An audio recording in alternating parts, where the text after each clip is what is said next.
امام بخاری رحمۃ اللہ علیہ نے اپنی بخاری شریف میں جو سب سے پہلی حدیث بخاری میں نقل کی ہے وہ حضرت عمر رضی اللہ تعالی عنہ کی روایت ہے،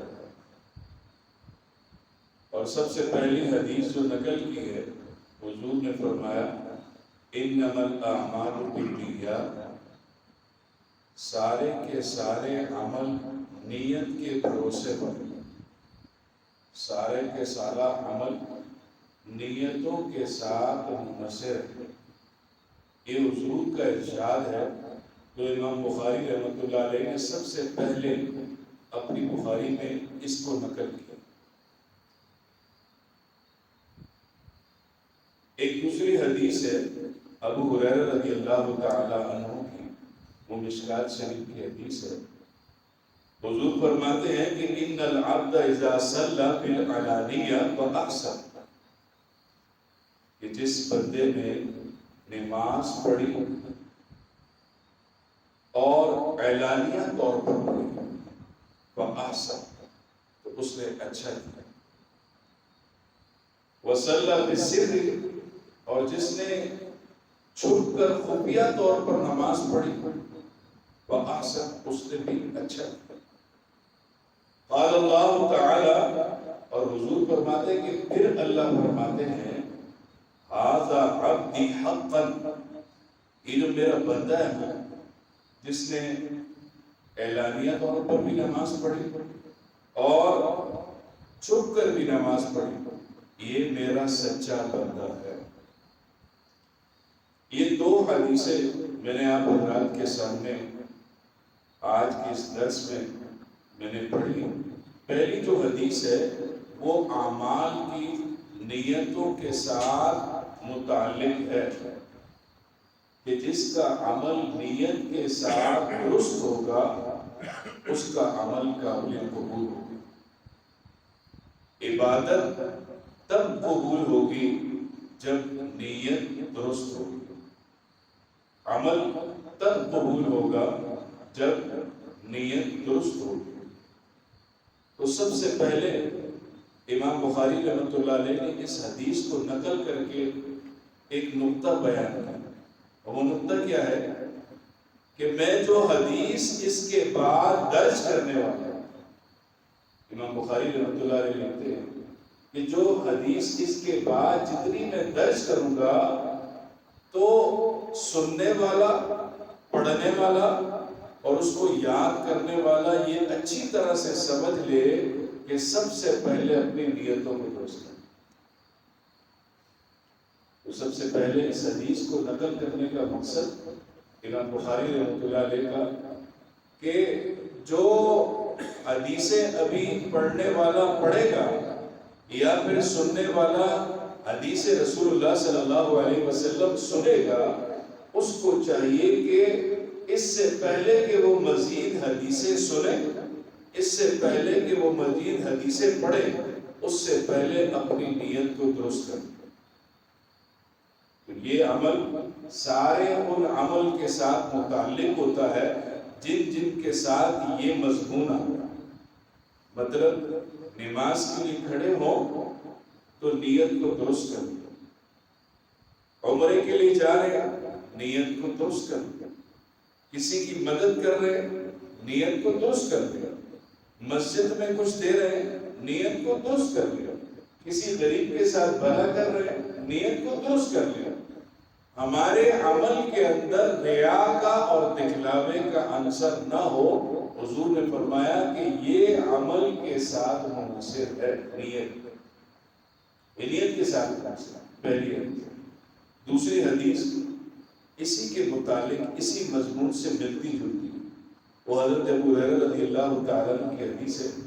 آپ فرماتے ہیں ایک بندہ نماز پڑھتا ہے خشوع اور خضوع کے ساتھ، تو وہ سب کے سامنے بھی پڑھ لیتا، اس نے اچھا کیا۔ اور یہی بندہ جب ایسے ہی خشوع اور خضوع کے ساتھ رات کے تہجد میں، رات کی تاریکی میں، جب اس کو اللہ اور اس بندے کو کوئی نہیں دیکھ رہا ہوتا سوائے اللہ کے، فرمایا کہ اس بندے کا اگر معاملہ دل کے وقت بھی ایسا ہی ہے کہ وہ دل میں سمجھ لیتا ہے کہ مجھے اس سے کوئی پرواہ نہیں کہ مجھے کوئی دیکھ رہا ہے یا نہیں دیکھ رہا، یہی معاملہ اگر اس کا رات کا بھی ہے تو اللہ تبارک و تعالیٰ ارشاد فرماتے ہیں یہ میرا سچا بندہ ہے۔ یہ حدیث قدسی ہے۔ حدیث قدسی کسے کہتے ہیں؟ کہ جس حدیث میں حضور فرما دیں کہ یہ بات اللہ یوں فرما، اس کو حدیث قدسی کہتے ہیں۔ ایک تو حدیث ہوتی ہے کہ جس کو ہم حدیث کہتے ہیں، جیسے ہم راوی کے ذریعے سے یا پھر حضور جو بات بھی ہوگی وہ حضور وہی کریں گے جو اللہ تبارک و تعالیٰ کا، لیکن فرق یہ ہوتا ہے کہ جس حدیث میں آپ صلی اللہ علیہ وسلم یہ فرما دیں کہ اللہ یہ فرما رہا ہے تو یہ حدیث قدسی ہوتا ہے۔ اور اس میں ایک فرق یہ ہوتا ہے کہ ہر حدیث ظاہر سی بات ہے آپ صلی اللہ علیہ وسلم جو بات بھی کہتے ہیں وہ اللہ کی منشا کے خلاف نہیں ہوتا، اللہ کی مرضی کے خلاف نہیں ہوتا۔ تو اس حدیث میں تو پھر قرآن میں فرق کیا ہوا؟ یعنی حدیث قدسی میں اور قرآن میں فرق کیا ہوا؟ قرآن میں تو یہی ہوتا ہے، فرشتہ آتا ہے حضور کے دل میں الہام کرتا ہے، حضور کو وحی دیتا ہے اور وہ قرآن شریف کا حصہ بنتا ہے۔ فرق یہ ہوتا ہے کہ جو بات فرشتہ آ کر اللہ کی طرف سے بتا دیتا ہے یا حضور کے دل میں الہام ہو جاتا ہے، اس کو حضور اپنے الفاظ میں بیان کرتے ہیں، اسی کو حدیث قدسی کہتے ہیں۔ اس کی مثال سمجھ لیں، جیسے میں نے کسی سے کہا کہ بھائی شاید یا کسی فلاں آدمی سے کہہ دے کہ یہ پانی پینا ضروری ہے۔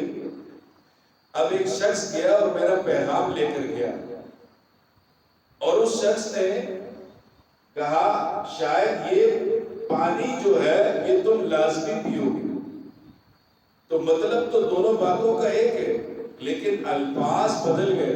اسی طرح اللہ نے جو حضور کو فرما دیا حضور نے اپنے الفاظ میں بیان کیا، اسی کو حدیث قدسی، یہ حدیث قدسی ہے۔ حدیث قدسی اور ان دونوں کا حدیث کا جو ماخذ ہے وہ یہ ہے کہ ہمارا عمل اخلاص کے ساتھ، کثرت مقصود نہیں ہے، تحسین مقصود ہے۔ عمل کی کثرت مقصود نہیں ہے۔ آدمی ایک رات میں 20 نوافل پڑھ لیتا ہے، 20 رکعت نوافل، 20 رکعت، لیکن اس کا اخلاص نہ ہو تو 2 رکعت نماز پڑھنے والا جس کا اخلاص ہو یہ زیادہ بہتر ہے۔ تو حدیث میں حسن اور عمدگی آئے کہ اپنے عمل کے اندر حسن اور عمدگی پیدا کرے۔ بزرگ فرماتے ہیں علماء حضرات کہ اس عمل کے اندر حسن کیسے آئے گا؟ ہمارے عمل کے اندر حسن ختم ہوتا ہے، یہ کیسے آئے گا؟ 2 چیزوں سے آئے گا، ایک آئے گا اخلاص نیت سے اور دوسرا آئے گا اتباع سنت سے۔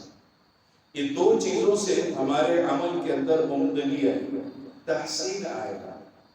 حضرت علی رضی اللہ تعالیٰ عنہ ایک مرتبہ دین کے دشمن کو زیر کر گئے اور اس کے سینے پر چڑھ کر نیزہ نکالا، اور نکالنے کے بعد وہ ختم کرنے ہی والے تھے کہ اس دین کے دشمن نے حضرت علی رضی اللہ تعالیٰ عنہ پر تھوک دی۔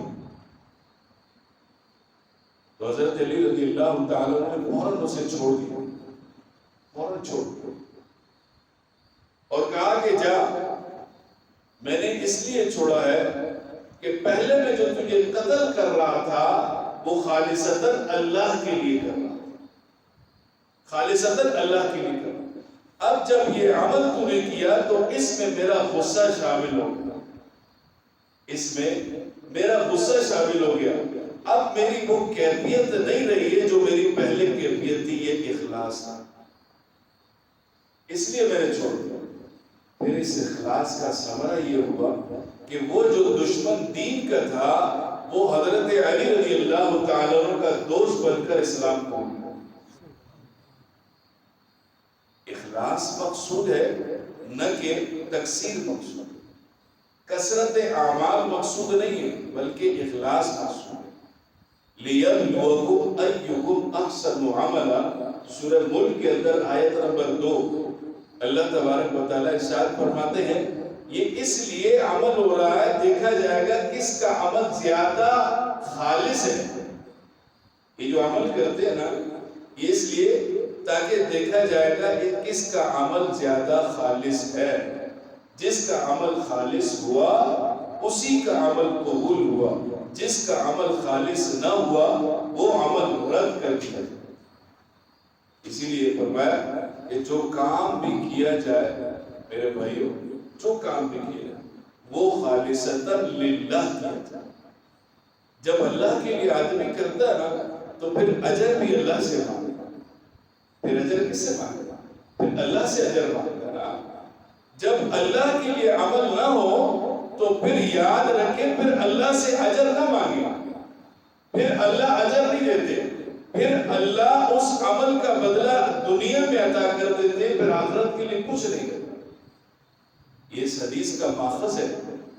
حضور نے فرمایا کہ جب تم اخلاص کے ساتھ عمل کرو گے، کل قیامت کے دن اللہ سے اجر کرنے کے متمنی ہو۔ اگر اخلاص کے ساتھ کام نہ ہوا پھر اجر نہیں ہوگا، پھر اجر کے لیے بیٹھ جاؤ۔ ہاں 2 رکعت آدمی پڑھتا ہے، 2 رکعت نماز نفل اگر پڑھ لیتا ہے، اس قدر اخلاص ہوتا ہے، اس قدر اخلاص ہوتا ہے کہ جو 20 رکعت والا بھی نہیں کر سکتا، تو وہ 2 رکعت ہے۔ حضرت یوسف جی رحمہ اللہ ارشاد فرمایا کرتے تھے کوئی الف اور با پڑھا کر بھی جنت میں جا سکتا ہے، کوئی الف اور با پڑھا کر بھی اخلاص والا جنت میں جا سکتا ہے، کوئی بخاری شریف پڑھا کر بھی بغیر اخلاص والا جنت سے محروم رہ سکتا ہے۔ تو اخلاص شرط ہے۔ ہمارے معاشرے میں سب سے کمزور عمل صرف اور صرف اخلاص کا۔ اللہ تبارک و تعالیٰ اس عمل کے لیے کہ اللہ ہمیں اخلاص نصیب فرمائے، 2 چیزوں کا اہتمام لازمی کرے۔ ایک اخلاص نیت، کہ نیت کو خالص کر لے، ٹٹول لے۔ علماء فرماتے ہیں کہ ہر عمل کو ٹٹولا کرے۔ کسی کو پانی دے رہے ہیں تو تب بھی نیت کر لے کہ اللہ یہ رضا من اللہ، اے اللہ تیری رضا کی خاطر میں دے۔ کسی سے خفگی ہو گئی ہے، معافی مانگ لے، اللہ میں تیری رضا کے لیے خالصتاً تیری رضا کے لیے معاف کروں۔ کسی کا حق ہے، اللہ میں خالصتاً تیری رضا کے لیے اپنا حق معاف کروں۔ فرمایا کہ حضور نے فرمایا جب آدمی یہ کہتا ہے نا کہ میں خالصتاً اللہ تیری رضا کے لیے معاف کر رہا ہوں، تو اللہ اسی وقت فرشتوں کو مقرر کر دیتے ہیں کہ اس بندے کا حق مجھ پر ہوگا جو قیامت والے دن میں خالص کس کو عطا کرے۔ اللہ تبارک و تعالیٰ